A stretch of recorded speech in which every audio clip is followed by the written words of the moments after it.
Welcome to the channel guys.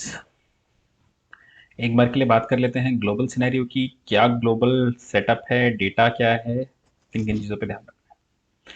तो देखिए, हमने कल का वीडियो नहीं बना पाए थे। परसों का वीडियो बनाया था, एक शॉर्ट कवरिंग की बात की थी।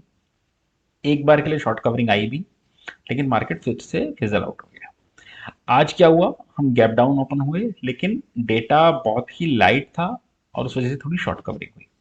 क्या ये कुछ ट्रेंड चेंज हो गया निफ्टी का? ऐसा कुछ लग तो नहीं रहा है अभी तक किसी भी केस में। ये बहुत ज्यादा सेलिंग के बाद में एक शॉर्ट कवरिंग थी, नथिंग एल्स।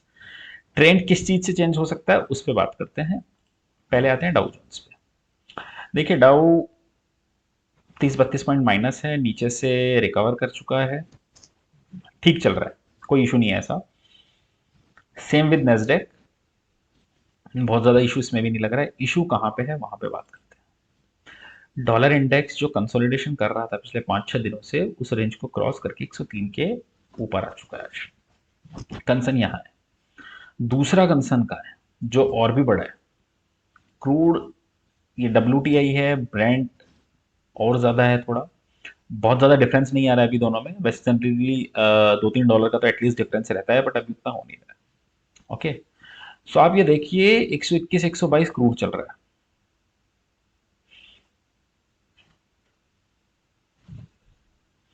और जो बाकी रिपोर्ट्स आ रही हैं, सारी चीज़ें आ रही हैं, वो ये क्लियरली सजेस्ट कर रही हैं कि ये क्रूड एक बार के लिए जो इसका प्रीवियस हाई 130 का, वहां तक तो जाता हुआ लग रहा है। मतलब कोई रीजन समझ नहीं आ रहा है कि जिस वजह से क्रूड रुकेगा। ऐसा कोई रीजन समझ नहीं आ रहा है। हमारी इकोनॉमी के लिए बहुत खराब है इस क्रूड का बढ़ना। हमारी इकोनॉमी के लिए बहुत खराब है डॉलर इंडेक्स का बढ़ना। ठीक है, सो आप ये समझिए, मैक्रोज जो हैं वो खराब हो रहे हैं, सही नहीं हो रहे हैं। अब मार्केट यूएस का क्यों नहीं गिर रहा है, उस चीज पे आते हैं। देखिए, यूएस का मार्केट वेट कर रहा है कल, मतलब फ्राइडे को जब हमारा मार्केट बंद हो जाएगा तो यूएस का आएगा इन्फ्लेशन नंबर। मुझे ऐसा लगता है पर्सनली कि यूएस का इन्फ्लेशन नंबर पीक कर चुका है। ये मैंने बात 2-3 महीने पहले भी कही थी कि पीक कर चुका है। उसके बाद जो नंबर आया था वो पिछले वाले से कम आया था, और मुझे अब भी लग रहा है कि नंबर कम आना चाहिए। लेकिन क्या पीक कर जाना इस बात का सिग्नल है कि मार्केट बॉटम आउट कर गया है? मुझे नहीं लगता। देखिए, दोनों चीजों में डिफरेंस है, इस चीज को समझिए।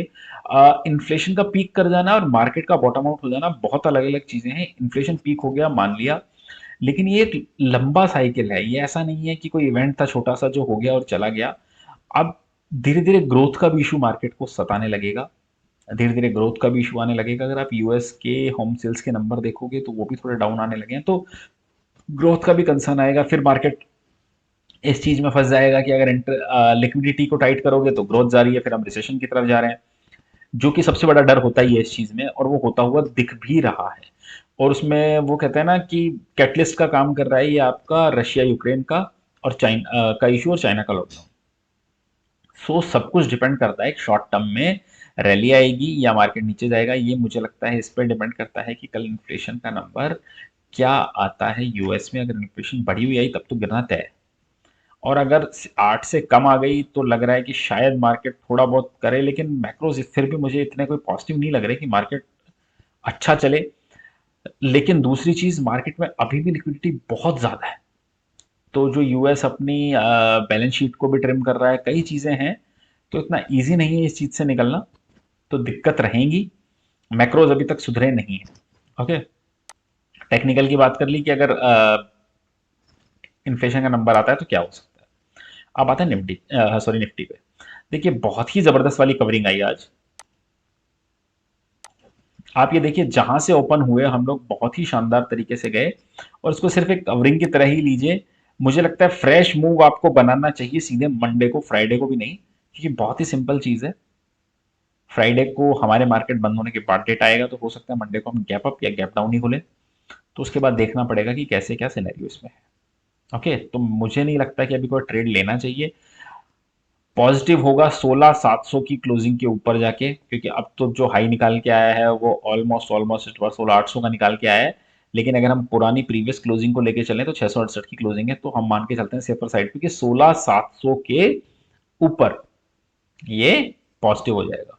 और अब अगर इसने 16,200 तोड़ा अगर अब इसने 16,200 ने क्लोजिंग बेसिस की मैं बात कर रहा हूँ तोड़ दिया, तो मुझे लगता है फिर 15,700 इज जस्ट ए नंबर, वो एक बार तो हिट होगा।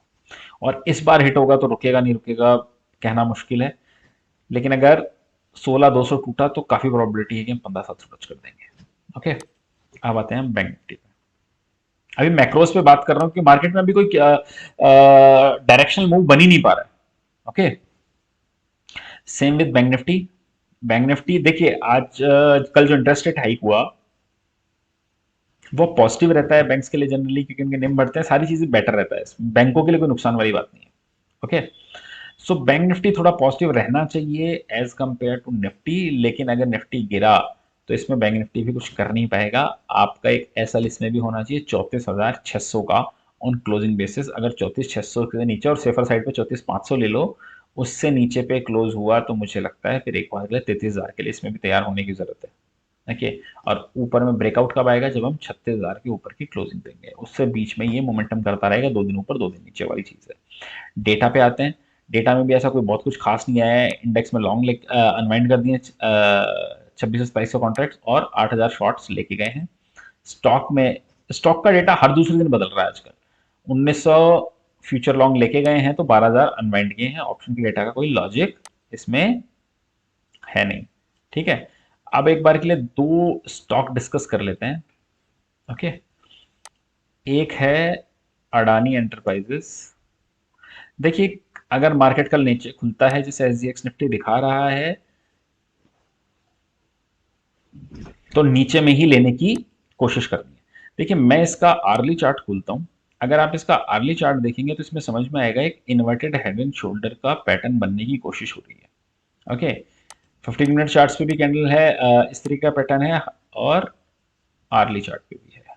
क्लोजिंग कितने की चाहिए, 2240 के ऊपर की क्लोजिंग पे ये पैटर्न आपका ब्रेकआउट दे देगा। उस केस में जो टारगेट निकल के आएगा वो 2350 से, मतलब 100 रुपए ऊपर से 2350 से 2400 का रहेगा। पैटर्न कब नेगलेक्ट हो जाएगा, अगर 2150 से नीचे की क्लोजिंग आ जाती है इस पे तो। ओके, दूसरे एक स्टॉक पे मैं बात करना चाहूंगा। अभी चार्ट पे कोई सिग्नल नहीं है, मतलब कुछ सिग्नल्स हैं, चलिए उसके बारे में बात करते हैं। मैंने यहाँ खोल रखा है, ओके बेटर है, यहाँ खोला हुआ है डेल्टा कॉप। स्टॉक में क्या नेगेटिव हो रहा है, आई डोंट नो। मुझे नहीं लग रहा कि इतना कुछ नेगेटिव है कि स्टॉक का आप 350 से पीटते हुए 200 तक ले आते हो। स्टॉक के सेल्स पे कोई असर नहीं, मार्जिन पे कोई ऐसा असर नहीं, प्रॉफिट पे कोई असर नहीं। और ठीक है, चलो जाओ, हो गया वो हो गया। बात करते हैं टेक्निकल्स पे, क्योंकि फंडामेंटल तो मुझे लग नहीं रहा कि ऐसा कुछ हुआ है स्टॉक में। हाँ, लॉकडाउन की बातें चल रही हैं, वापस से एक बार के लिए रूमर्स उड़ रहे हैं, लेकिन क्या ऐसा हो सकता है, आई डोंट थिंक सो। मुझे लगता नहीं कि ऐसा होगा। ये देखिए, इसका आरएसआई है, कंप्लीटली डाइवर्जेंस आ रहा है इन चार्ट्स पे। अब डाइवर्जन की मेन बात यही होती है कि एग्जैक्टली टाइम करना मुश्किल हो जाता है कि कब निकलेगा, लेकिन एकदम अपोजिट है। तो मुझे लगता है स्टॉक चलना तो चाहिए, कब चलेगा। एमएफआई भी अगर मैं देखूं तो उसका भी सेम सिग्नल है, आप देखिए। ओके, सो ये देखने वाली चीज है कि कब चलेगा, लेकिन हर तरीके से डाइवर्जन डाइवर्जन नजर आ रहा है स्टॉक पे। सो थोड़ा इस स्टॉक पे मुझे लगता है कि रीजन तो गिरावट का समझ नहीं आ रहा है क्यों आ रहा है, लेकिन टेक्निकल चार्ट कह रहा है कि यहाँ से रिवर्स होना चाहिए। अब इसमें जो एसएल बन के आता है वो सीधा सीधा निकल के आता है 185 के नीचे की क्लोजिंग का, 5-10 रुपए का, और ऊपर में टारगेट तो काफी बड़े हो सकते हैं इसमें। तो इन्वेस्टमेंट के लिए आप लोग एक बार के लिए ध्यान दे सकते हैं लेवल पे, मुझे लगता है डेल्टा कॉप पे। आई होप आप सब लोगों को वीडियो ठीक लगा होगा। अगर अच्छा लगा तो लाइक कमेंट और शेयर कर दिएगा। Thank you for watching.